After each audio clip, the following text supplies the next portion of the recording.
All right, Snehi, of course, gave us a bit of a lowdown in terms of what we're looking at. But to decode that further and to, of course, understand what he makes of it, let me take it across to my special guest this evening, Sunil Subramaniam, market expert, joining us. In fact, Mr. Subramaniam, it's always a pleasure to have you on our show. So thank you very much for joining us once again. So, of course, clearly, like we were telling our viewers as well, this Monday has been anything but, experiencing Monday blues, because look at how this has panned out, right? It's back above the 25,000 level. The festive spirit looking like it's kicked in, but do you see momentum building up?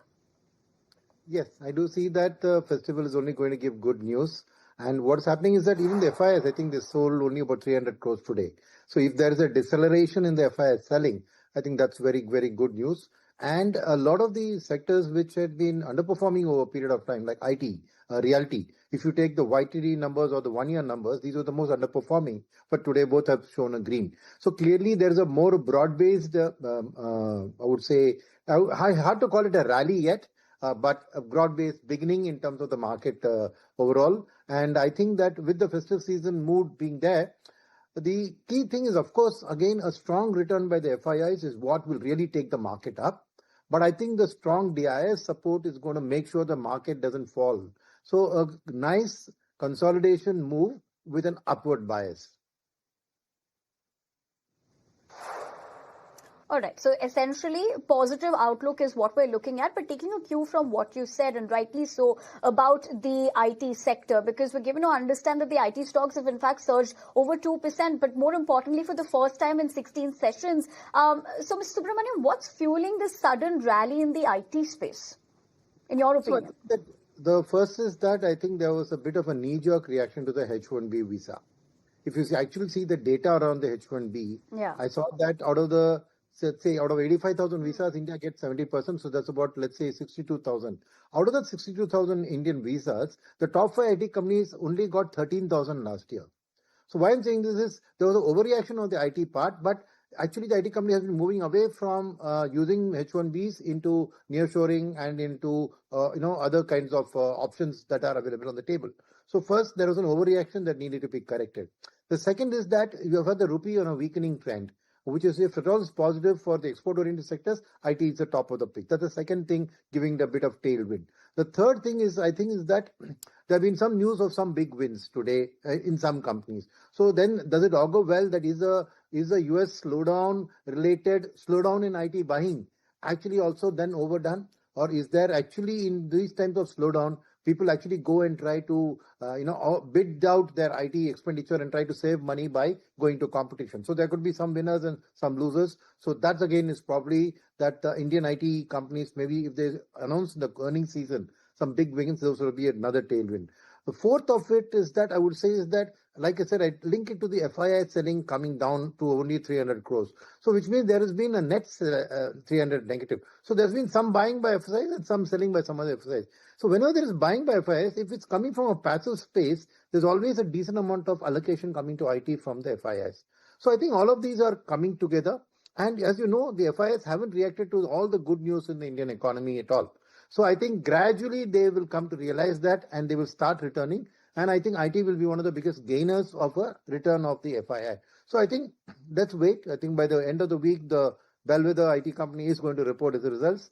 And let's hope that it lives up to the promise that's building up. But 1 year, this sector has been down, I think, 17% in terms of a net versus the Nifty. So it's been a huge shorted, in terms of the overdone, I think, in the short term. So there will be some catch-up rally also, which I expect to happen in IT. So then let me ask you, this is the tariff jitters now a thing of the past? Not really. See, IT was not something that's a tariff-related sector, right? Tariffs are largely on the goods part, right?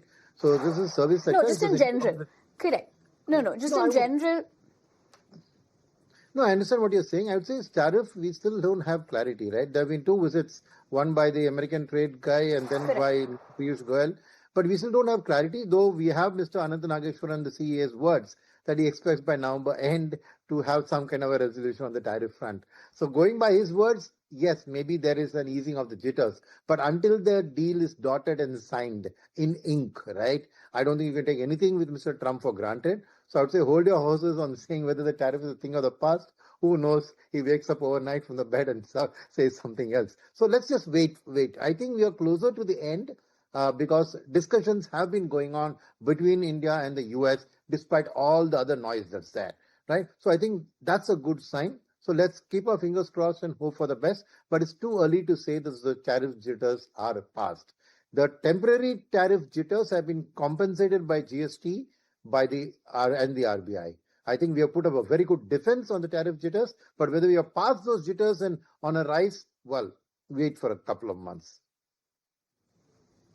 We'll have to wait and watch. You're absolutely right in terms of that. You can't predict what, Trump does come up with. It's organized chaos. But taking a cue from, again, what you did state about the GST cuts and what we're looking at, let us quickly focus on the auto sector as well, because car sales clearly are zooming. And the GST cut, what is looking like here is likely giving a boost to consumption as well, Mr. Subramaniam.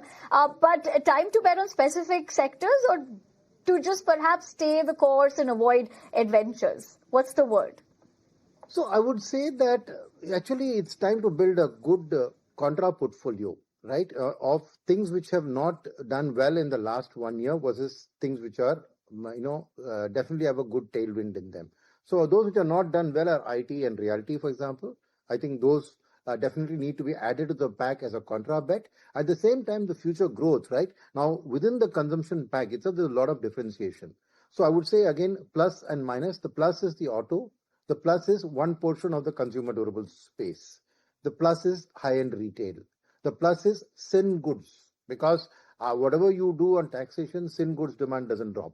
What is the minuses? I would say that real estate, though it's part of my contra pick, will wait for the festival season to be over before that pickup starts, because house is not something people go and buy on Diwali or Christmas, right? So I think the pickup in the real estate sector, because the GST has positively impacted the real estate sector with cement and everything else, also getting the benefit of it, and of course banks aggressively pushing loan growth there. But the realty pack has been largely focusing on high-end villas and bigger houses, and the affordable housing has suffered in terms of both supply and demand. So now with the demand likely to come up, the supply has to come into place. So give it a bit of time. So I would say that's on that. Now on the FMCG pack, right? I think that there will be good top line growth, but there will not be excessive ones. And I'll explain that in a little bit. There are two types of FMCG as a consumer staples piece, right? One is where, let's say a biscuit, I don't know what a Parle G costs, but I'm just going to throw a number at it at 5 rupees. Now there was, let's say, 50 grams of biscuit for 5 rupees packet. Now the GST cut has made it. Now that 5 rupee packet is not going to sell at 490. He's going to up the biscuit from 50 grams to 55 grams. So you get my point. So the company's sales number will go up, but it doesn't mean that there is incremental demand. You're not going to eat more biscuits just because it's 5% cheaper, right? Now this is for those which are volatilized as packs this way, right? The chic shampoo type, right? The what do you call sachetization. But in the other end, right, you don't go and buy more hair oil just because hair oil is 5% cheaper. So that's actually going to boost the savings part of the customer's portfolio, the GST cut, rather than actually boost the demand in the staples. Absolutely. So there's a lot of differentiation within the consumption pack, which I've just explained. So you have to then carefully play it according to that. So it's not simply a blind buy and hold everything just because GST is coming as a Yeah, it's that permutation and combination ultimately which will perhaps, absolutely fair points that you make, Mr. Subramaniam, but I'm afraid we're running short of time. But I also want to take two aspects to you. So if you were to put that in a nutshell, given what we're looking at here, banking stocks, especially private banks, led the charge today. Are there specific triggers in Q2 results or macro factors that investors should watch closely? And while you say that, I also want to quickly take about the point that, these returns have been negligible since last Diwali. So do you see the new Vikram Samvat taking a different direction as well? All in all, if you could put that quickly into perspective. Yeah, so quick answer there. I think banks, the reason of today's rally was the surprising growth in the loan book of the private sector, some of the biggies, right? So I think that was not anticipated because GST had pushed back because it came only on Navratri. It had pushed out the consumption to the later fortnight. So people were not expecting that bank loan growth would be good and industrial development, private sector capex hasn't been happening. So there was a pleasant surprise that actually banks slow, which means that they have started passing on some of the rate cuts and there's growth. So this augurs well, and I hope the earnings season numbers actually demonstrate this. So good news on the banking side. side, that. On the second part of your question, which you asked about, is the new Samvat going to be better than the old Samvat?